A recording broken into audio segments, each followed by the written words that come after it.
बिना इंद्रिय व्यवहार किए जो अनुभूति मिलती है शायद इसे आनंद कहा जाता है।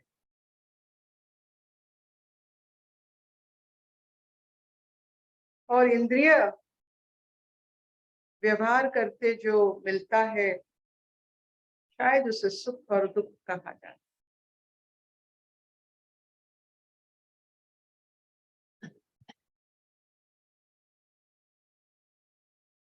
बिना इंद्रिय व्यवहार किए जो स्थिति है उसमें भय नहीं होता खत्म होने का।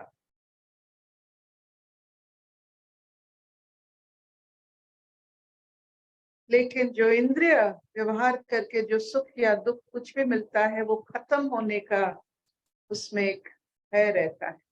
दुख भी खत्म हो सकता है, सुख भी खत्म हो सकता है, लेकिन ये जो बिना इंद्रिय भाव में जो स्थिति है इसमें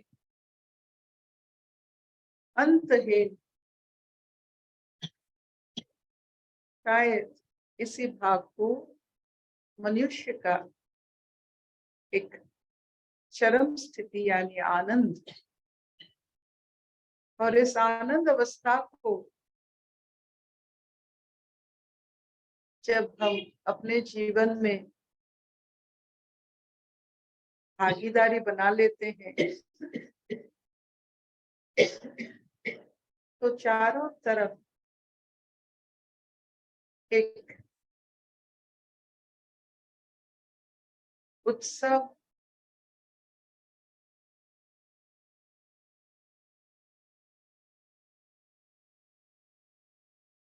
और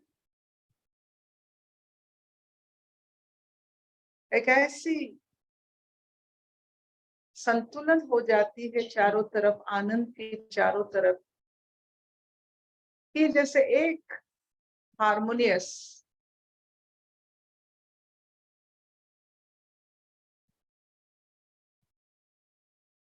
आनंद के आसपास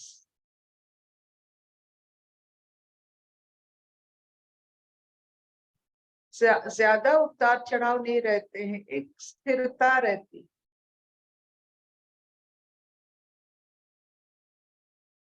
उस स्थिरता में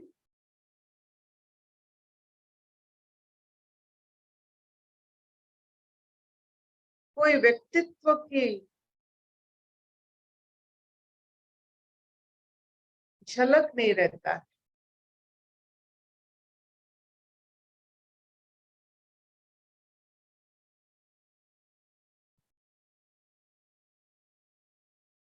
सब मानो एक दूसरे के परिपूरक है, सब एक है, अभिन्न है। जैसे ये शरीर, उसके हर एक कण एक दूसरे का परिपूरक होता है, वैसे आनंद में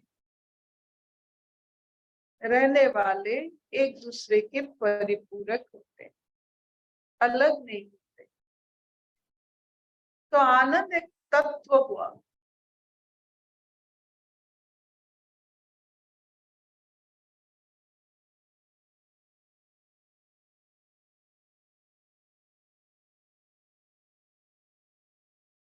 जल जैसे जहां भी मिले उसको एक तत्व है, एक ही जैसा है, परिपूरक है, वैसे आनंद भी एक तत्व है, परिपूरक, एक ही जैसा है आनंद।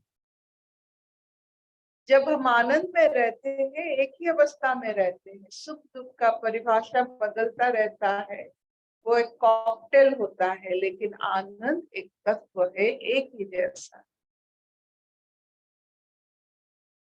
तो इसे अपना जीवन का सारांश मान के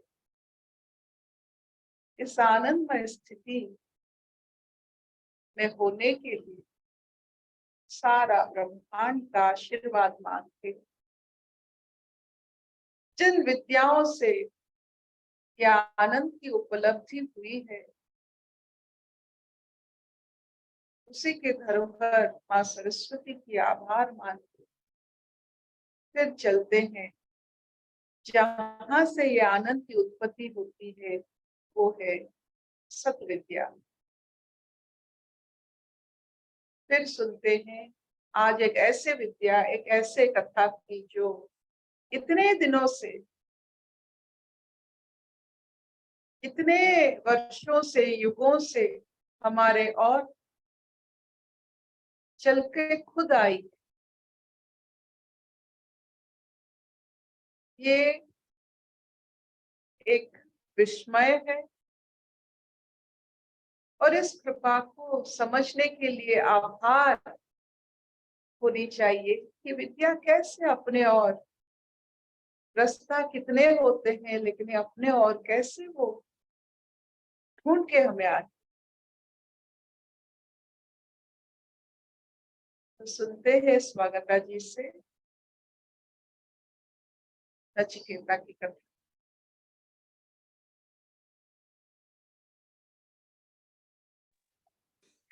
हरिओम अर्पिता,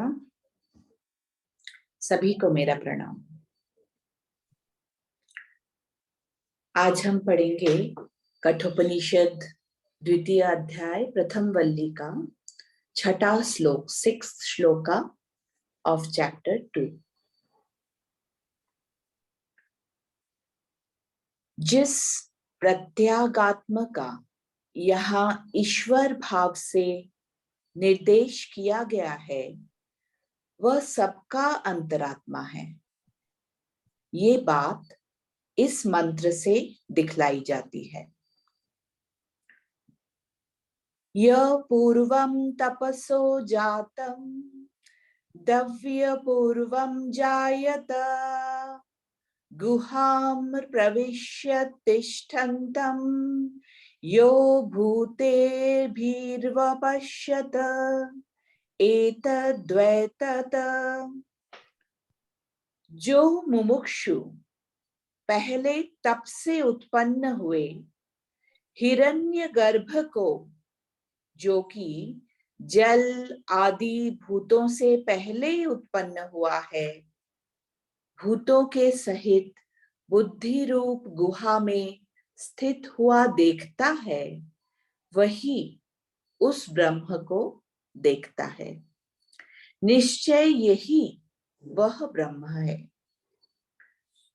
जिस मुमुक्षु ने पहले तप से ज्ञान आदि लक्षण ब्रह्म से उत्पन्न हुए हिरण्यगर्भ को, किसकी अपेक्षा पूर्व उत्पन्न हुए हिरण्यगर्भ को, ऐसा प्रश्न होने पर कहते हैं जो जल से पूर्व अर्थात जल सहित पांचों तत्व से, न कि केवल जल से ही पूर्व उत्पन्न हुआ है, उस प्रथमज हिरण्यगर्भ को देवादि शारीरिकों उत्पन्न कर संपूर्ण प्राणियों की गुहा यानी हृदयाकाश में प्रविष्ट हो देहेंद्रिय रूप भूतों के सहित शब्दादि विषयों को अनुभव करते जिसने देखा है, यानी जो इस प्रकार देखता है वही वास्तव में देखता है। यो व्यपश्यत य पश्यन्ति, जो ऐसा अनुभव करता है वही उसे देखता है, जो कि यह प्रकृत ब्रह्म है। हरिओम।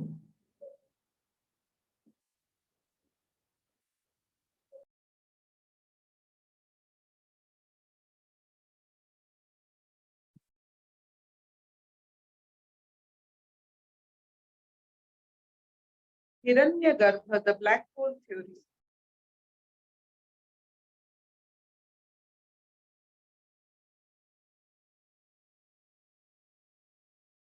जहां से ये सारा ब्रह्मांड की रचना और विनाश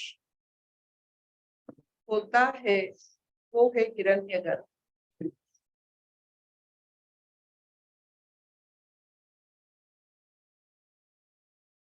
तो हिरण्यगर्भ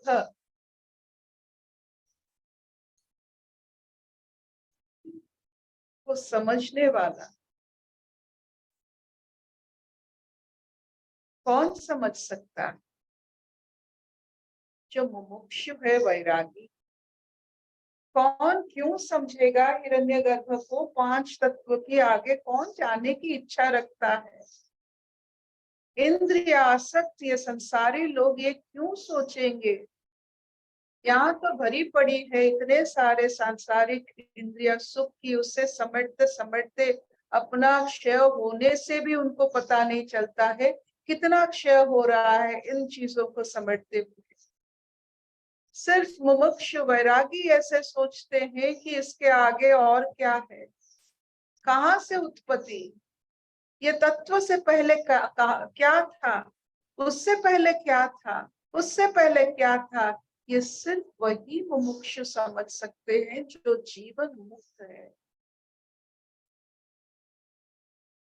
वैराग्य, बुद्धि और बोध, ये 3 ऐसे ऐसे अनुभूतियां हैं जो इसमें आ जाता है, उसी को सिर्फ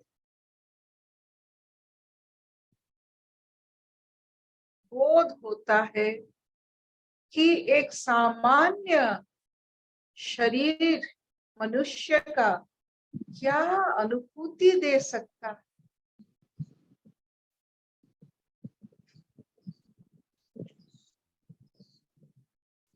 वैराग्य से बुद्धि प्रकट होती है। संसार रूपी इस सुंदर सा इंद्रियों को मोह लेने वाला इस संसार प्रति अगर वैराग्य जात होता है तो इस वैराग्य से आपको बुद्धि की अनुभूति होती है। बुद्धि होती है क्या? बुद्धि ऐसा ही एक तत्व है जो आपको आपसे मिलाती है, आपकी तत्व को आप ही से मिलाती है। जैसे आपको पता चले आप हो क्या।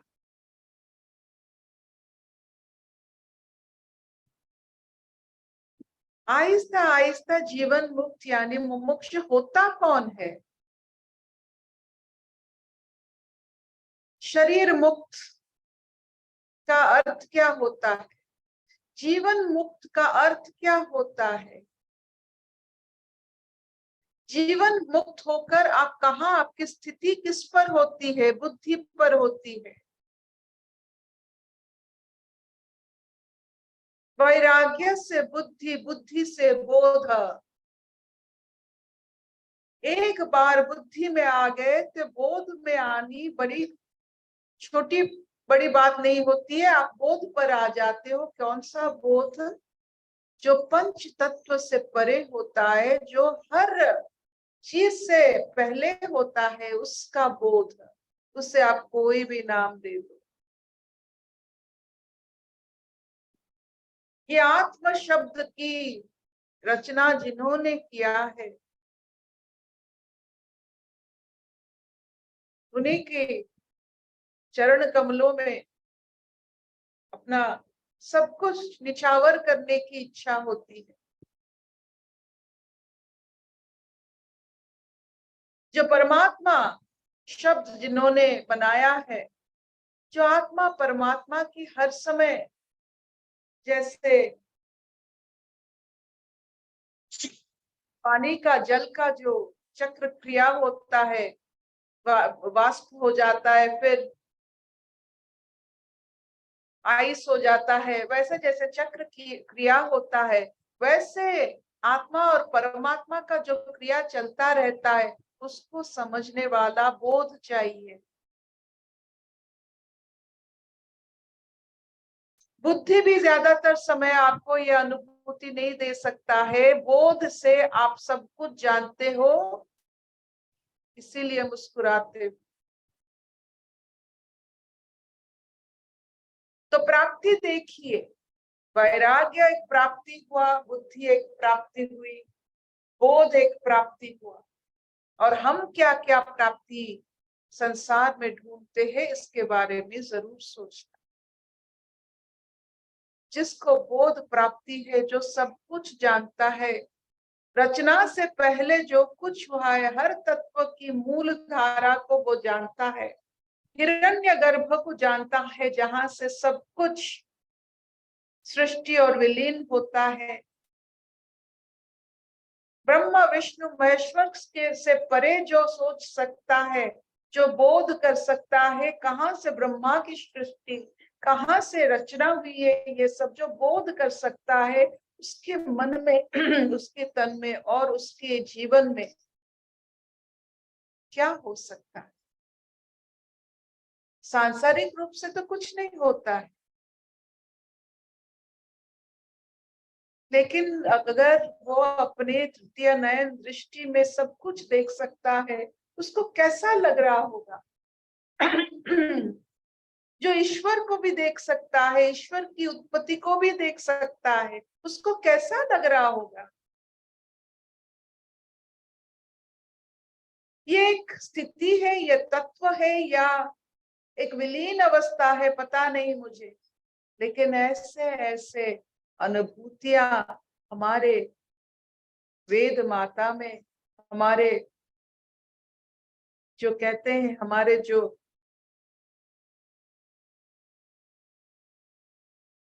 परंपरा तो नहीं कह सकते, हमारे जो धर्म होता है, सनातन की आचरण से, सनातन की जो लिखा हुआ बात होता है, इससे पता चलता है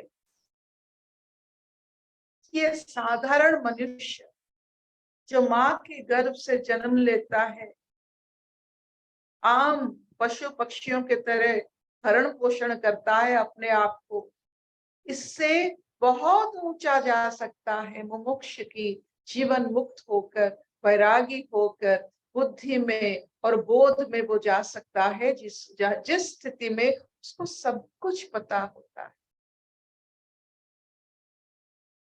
ईश्वर की उत्पत्ति भी, ईश्वर एक तत्व है।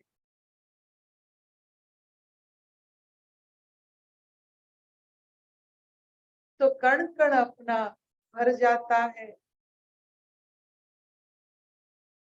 कि हमें एहसास हो रहा है कि ऐसे मनुष्य, महामुनि, महर्षि सब यहाँ कहीं है, जिनको सब कुछ पता है। वो संसार से अपना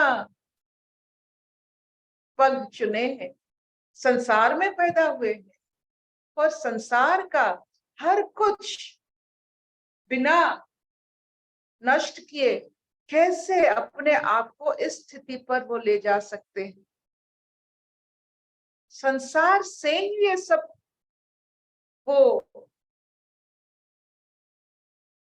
जिन्होंने इस अवस्था में इस बोध को प्राप्ति किया है, उनका शुरुआत संसार से हुआ। तो अगर संसार में रहने से ये बोध हो सकता है, तो क्यों ना हम भी कोशिश करें। जहां सबकी उत्पत्ति, ईश्वर की भी उत्पत्ति पता चलता है।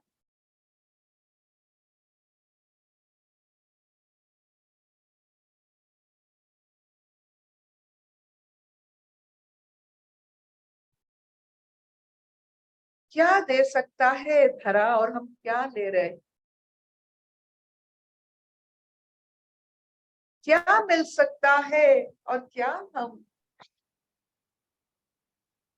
किसमें हम उलझ जाते हैं। लेकिन एक बात जरूर, आज का जो शब्द है वो है मुमुक्ष। जीवन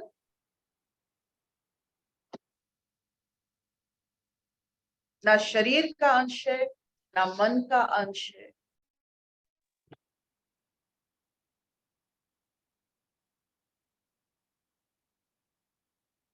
वो एक पथ है।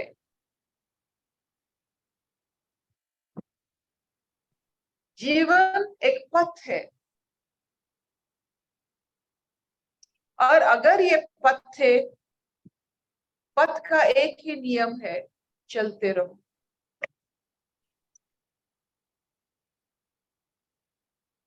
वैरागी ही चल सकता है, चलते रहो। किसी भी कोई भी अनुभूति को तर्जमा मत करो, चलते रहो।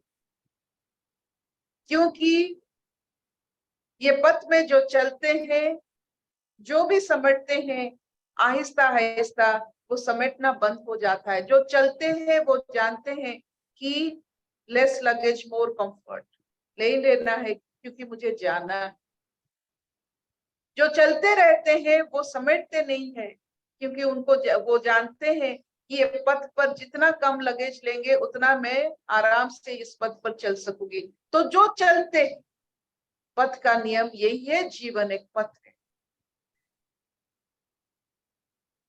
चलते रहिए, चलते रहिए। जो अपने जीवन को पथ मानते हो, चलने का जो क्या कहते हैं, जो चलने का क्रिया को ग्रहण करते हैं, वो समेटते नहीं है, कुछ भी समेटते नहीं है, लाइट वेट चलते हैं। अपने शरीर को भी तुच्छ कर देते हैं, क्योंकि वो भी एक वेट हो जाता है। मन की बात तो छोड़िए, शरीर भी तुच्छ हो जाता है, मिनिमम, बेयर मिनिमम, ताकि चलते रहे।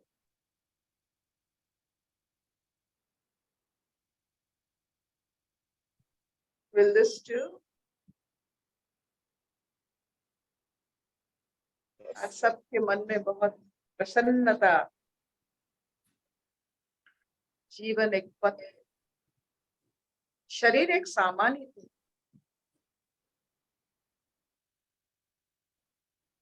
एक लगेज ही तो है शरीर।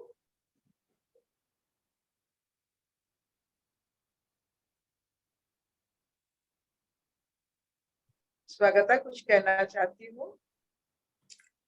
अर्पिता, पहले जब ये मुमुक्ष शब्द सुनते थे या जब ये शब्द को जाना था, तब ऐसा मतलब समझ में आया था कि मुमुक्षुत्व मतलब ये जीवन से मुक्ति है ना, मुक्ति की इच्छा।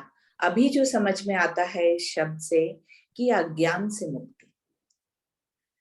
तो जीवन तो है, जीवन ही है साधन उसी के लिए कि हम वहां से मुक्त हो पाए, हम वो समझ पाए। यही हमारा ऑपरेशन थिएटर है। तो इसकी तो बहुत बहुत महिमा है, बहुत बहुत जरूरी है इस ऑपरेशन थिएटर की, क्योंकि वहीं से हमें सारा कुछ दिखना, समझना और सारा का सारा अनुभव जो है वो वहीं से प्राप्त होने वाला है। तो उससे मुक्ति की अभी वो कोई अभिलाषा नहीं रही। तो सिर्फ और सिर्फ अज्ञान समझ में आ जाए, वहां ज्ञान का प्रवेश हो जाए सही तरीके से, बस। तो यही अभी मुमुक्षुत्व का समझ में आता है। अब जीवन अंतहीन है, ये आपके साथ रहेगा, आपके पास शरीर रहे ना रहे, जीवन रहेगा। आपका पद कभी भ्रष्ट नहीं होगा, आपके साथ ये पथ रहेगा, आपके सामने हर समय। There will be a road in front of you. यही जीवन है।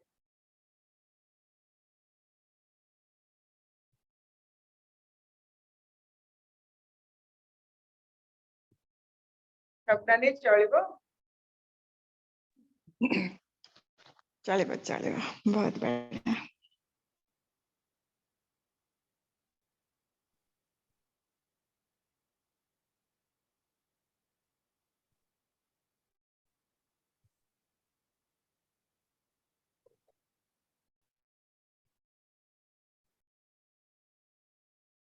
हर्षतो मान सद्गमय, तमसो मान ज्योतिर्गमय,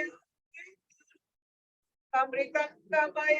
सर्वेरि सुखिनः सन्तु, सर्वे सन्तु निरामया, सर्वे भद्राणि पश्यन्तु, मा कश्चित् दुःखभाग् भवेत्। ओम शांति शांति शांति।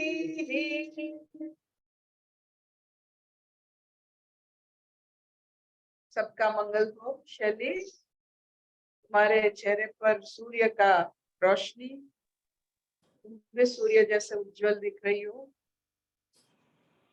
A beautiful sign to see someone so illuminated from inside and outside.